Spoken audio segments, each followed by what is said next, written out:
24 گھنٹے کی زندگی میں بھائیو جھوٹ خاص طور پر زندگی سے ہم نکال دیں، جھوٹ نہ بولیں اور ایک کسی کو دھوکہ نہ دیں۔ میرے نبی نے فرمایا میرا امتی ہر گناہ کر سکتا، دو نہیں کر سکتا، ایک جھوٹ کبھی نہیں بولے گا، ایک دھوکہ کبھی نہیں دے گا۔ تو ہم جھوٹ نہ بولیں، دھوکہ نہ دیں، ظلم نہ کریں، زیادتی نہ کریں۔ ظلم و زیادتی سے اللہ کا غضب حرکت میں آ جاتا ہے۔ میرے نبی نے فرمایا من آذا ذمیا فقد آذانی، جس نے کسی غیر مسلم کو بھی دکھ پہنچایا تو اس نے مجھے دکھ پہنچایا۔ جس نے کسی غیر مسلم کو دکھ پہنچایا اس نے مجھے دکھ پہنچایا۔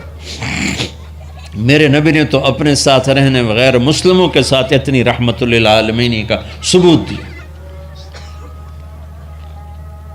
ہم ان کے برتن بھی الگ کرتے، وہ برتن کو ہاتھ لگانے میں کہ دھو، برتن دھو کے لاؤ، اتنی نفرت کا اظہار۔ بھائیو محبت سے رہیں، اپنے کاروبار میں ہو سچ بولو، صحیح تولو، وعدہ خلافی نہ کرو، وعدے سے پھرو مت، کسی کو دھوکہ نہ دو، کسی کو فراڈ نہ کرو۔ بازار کا دین سچائی ہے، صحیح تولنا ہے اور دھوکہ نہ دینا ہے۔ گھر کا دین ماں باپ زندہ ہیں، ان کے پیر دھو لو، ان کی دعائیں لے لو۔ گھر والے ہو اپنی بیوی سے حسن سلوک کرو، گالی دینا، تانے دینا، طنز بولیاں، اپنے گھروں کو آگ نہ لگاؤ۔ ہمارا جوائنٹ فیملی سسٹم ہے، ماں باپ کو اپنا مقام دو، بیوی کو اپنا مقام دو۔ ہمارا سسرالی معاشرہ ظالم ہے، درد سے کہہ رہا ہوں، ظالم ہے ہمارا سسرالی معاشرہ، ظالم ہے۔ چاہے دیندار کہلاتے ہوں، چاہے دنیا دار کہلاتے ہوں، چاہے پڑھے لکھے کہلاتے ہوں، چاہے ان پڑھ کہلاتے ہوں، ظلم ہے۔ میں کہاں سے اس کی تعویل کروں؟ اگر ماں باپ کی طرف سے زیادتی ہے اپنی بیوی کو بچاؤ، اور کہیں بیویاں ایسی زوردار ہیں کہ وہ گھر کو آگ لگانے پر آئی ہوتی ہیں، اگر بیوی زیادتی کرے تو ماں باپ کو بچاؤ۔ یہ تمہارا کام بیچ میں ایک پل بننا ہے، دونوں رشتوں کو جوڑنا ہے۔ جس طرف بہنوں کی طرف سے زیادتی ہے بیوی کو بچاؤ، بیوی کی طرف سے اپنے دوسرے رشتوں کو بچاؤ۔ ہم اس میں افراط ہوتا یعنی کمی زیادتی کا شکار ہیں۔ کچھ ماں باپ کے پریشر میں بیویوں پر ظلم ڈھا دیتے ہیں، اور کچھ بیویوں کے پریشر میں ماں باپ کو ذلیل کر دیتے ہیں۔ یہ دونوں انسانیت سے دور کی چیزیں ہیں۔ بھائیو اپنے نبی کی زندگی پڑھو اللہ کو۔ میرے نبی کی ایک حدیث سناؤں، میرے نبی نے فرمایا یہ جو میرے مدینے والے لوگ ہیں نا، یہ بڑے اچھے ہیں۔ ان کے گھر میں جب کسی کی ڈولی اترے نا تو اسے یوں لگتا ہے جیسے میں اپنے ماں باپ کے گھر ہی آ گئی۔ یہ چند دن پہلے میں نے حدیث پڑھی تو مجھے بڑا مزہ آیا کہ میرا تو مستقل مضمون ہے، بیان کرتا رہتا ہوں۔ آپ نے فرمایا کہ یہ جو میرے انصار ہیں مدینے والے، ان کے گھر میں کسی کی ڈولی آ جائے تو اسے یوں لگتا ہے جیسے اس کو اپنے ماں باپ اور ساس سسروں میں کوئی فرق ہی نہیں نظر آتا، کہ یہ ایسے اچھے اخلاق کے لوگ ہیں۔ چلو اگر یہ نہیں ہو سکتا تو کم از کم یہ نفرت تو نہ ہو، لگائی بجھائی، لڑائی جھگڑے، طلاقوں کی شرح بڑھ چکی ہے صرف زبان کی بدتمیزی پر، صرف زبان کی بدتمیزی پر، صرف زبان کی بدتمیزی پر طلاقوں کی شرح بڑھ چکی۔ بھائیو اپنے اخلاق سے اپنے رشتوں کو جیتو۔ ماں باپ کا دل جیتنا ہے، بہن بھائیوں کا دل جیتنا ہے، اپنی بیوی کا دل جیتنا ہے اچھے اخلاق کے ساتھ۔ بیوی کے ذمہ خاوند کا دل جیتے اچھے اخلاق کے ساتھ، ساس سسر کا دل جیتے اچھے اخلاق کے ساتھ، اپنے بہن بھائیوں کا دل جیتے اچھے اخلاق کے ساتھ۔ میرے رب کی قسم تم چپ رہنا سیکھ لو، عزت تمہارے قدموں میں آ کے گرے گی۔ جواب نہ دو، چپ ہو جاؤ، اللہ عزت تمہارے قدموں پہ لا کے کھڑا کر دو، تمہارے قدموں میں آ کے اللہ عزت کو گرائے گا۔ اولاد کو عزت دو، اولاد کو عزت دو، اولاد کو عزت دو، ان کو ٹائم دو، پھر یہ ساری زندگی تمہارے غلام بنے گے۔ 3 سال کے بچے کو اسکول میں دھکا دے دیا، آیا تو ٹیوشن والے کے پاس بھیج دیا، اور خود اپنے مزے کیے، تو یہ اولاد کبھی تمہاری نہیں ہوگی۔ انہیں ٹائم دو، اور اولاد کی خواہشات کا خیال کرو۔ ان پر ایسے ماں باپ ہونے کی ایسی دھونس مت جماؤ۔ آج کل اولاد نافرمان ہے، آدھا قصور ماں باپ کا ہے، آدھا اولاد کا ہے، کہ یہ وہ شفقت اور وہ محبت اور وہ ٹائم نہیں دیتے، اس سے آگے بات خراب ہو جاتی۔ اور ایک بڑا حساس موضوع ہے، رشتے ناتوں میں اولاد کی رعایت کرو۔ اپنی اولاد کی پسند ناپسند کا خیال کرو، ان پر مسلط مت کرو۔ اولاد سے کہتا ہوں کورٹ کی شادیاں نہ کرو، عشق معشوقی کی شادیاں نہ کرو، یہ 99.9% ناکام ہو جاتی ہیں۔ زندگی اور چیز ہے، عشق معشوقی اور چیز۔ اپنے ماں باپ کی دعائیں برکتیں لے کر شادی کرو۔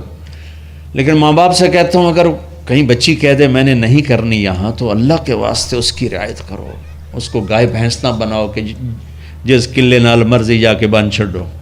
انسان ہے، جانور نہیں ہے، انسان ہے۔ زندگی جس نے گزارنی اس کی رعایت کرو، اس کی رعایت کرو۔ اولاد سے کہتا ہوں ایسے لو میرج اور گرل فرینڈ بوائے فرینڈ ہمارا کلچر نہیں ہے، یہ ہلاکت اور تباہی کا راستہ۔ میں قربان جاؤں میرے نبی کہ صاحبزادی جنت کی عورتوں کی سردار کا رشتہ آسمان پہ طے ہو چکا ہے کہ علی کے ساتھ کیا جائے گا۔ خبر آ چکی، جبریل آ چکے ہیں کہ یا رسول اللہ فاطمہ علی کے لیے ہے، اور حضرت علی رشتے کا پیغام لے کر آئے ہیں، اور آپ فرما رہے ہیں انشاءاللہ۔ ہاں نہیں کی کہا انشاءاللہ، ہاں تو ہو چکی ہے، انشاءاللہ ہاں کیوں نہیں کی، ہاں ہو چکی۔ آپ کو سبق سکھانے کے، ہمیں شریعت سکھانے کے گھر تشریف لے گئے، فاطمہ بیٹی علی کا رشتہ آیا ہے، ہاں کر دوں۔ اللہ اکبر۔ جب جبریل آ کے بتا چکے ہیں کہ یہ رشتہ ہو چکا ہے آسمانوں پر، اللہ نے کہہ دیا ہے کہ فاطمہ علی کا کے ہاتھ میں دی جائے گی، پھر یہ کیوں پوچھ رہے ہیں بیٹی علی کا رشتہ آیا ہے، ہاں کر دوں؟ ہمیں سکھانے کی کہ کتنی بچیاں سسک کے زندگی گزار دیتی ہیں، ماں پیو زبردستی کر دیتے، کتنے بچے سسک کے زندگی گزار دیتے ہیں کہ ماں باپ زبردستی کر دیتے۔ بھائیو اللہ کے واسطے شریعت پڑھو، دین پڑھو، نبی کی زندگی پڑھو۔ حضرت فاطمہ رضی اللہ تعالیٰ عنہ کا انکار کرنا تھا، کیا خیر آج کل کی شریف بچی بیچاری چپ کر کے کہتی ٹھیک ہے جی میں ماں پیو دی مرضی۔ تو فاطمہ جیسی ہستی کوئی تصور کر سکتا ہے؟ کہیں گی نہیں، وہاں سے اقرار ہی تھا، لیکن ہمیں پیغام دینا تھا، سکھانا تھا کہ یا رسول اللہ جیسے آپ کی مرضی۔ علی جاؤ لوگوں کو بلاؤ، پھر لوگوں کو بلایا، پھر آپ نے نکاح پڑھایا، پھر رخصتی ہوئی، بلا کر آپ نے فاطمہ کا ہاتھ پکڑا اور یوں علی کے ہاتھ میں دے کر کہا علی تمہیں نبی کی بیٹی مبارک۔ اور پھر فرمایا فاطمہ مجھے جو سب سے زیادہ محبوب تھا میں نے تیرا ہاتھ اس کے ہاتھ میں دے دیا۔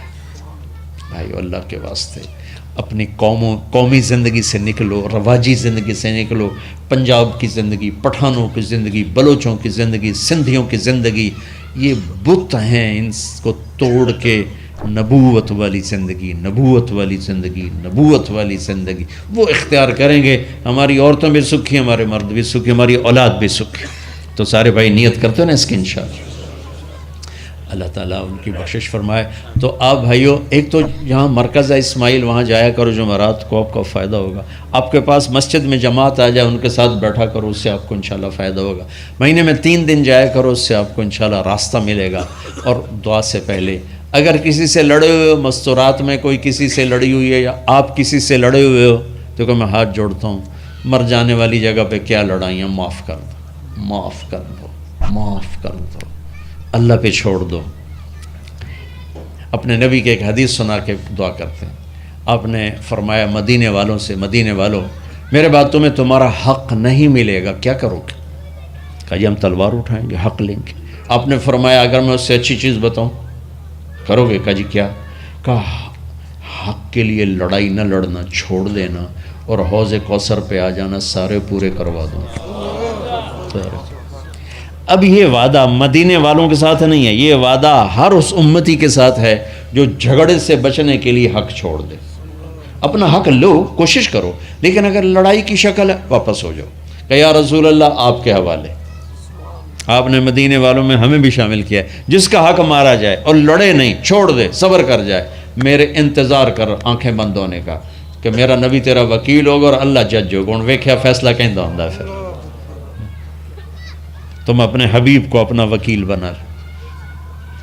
اب معاف کر دو، عورتیں بھی معاف کر دیں، آپ بھی معاف کر دیں، گلے لگو، امت بنو، محبت سے رہو، کیا 4 دن کی زندگی میں نفرتوں کی آگ بھڑکانا، محبت کے پھول بکھیر کے چلے جاؤ، کیا ظلمتیں پھیلانا، اپنے حصے کی شمع جلا کے چلے جاؤ۔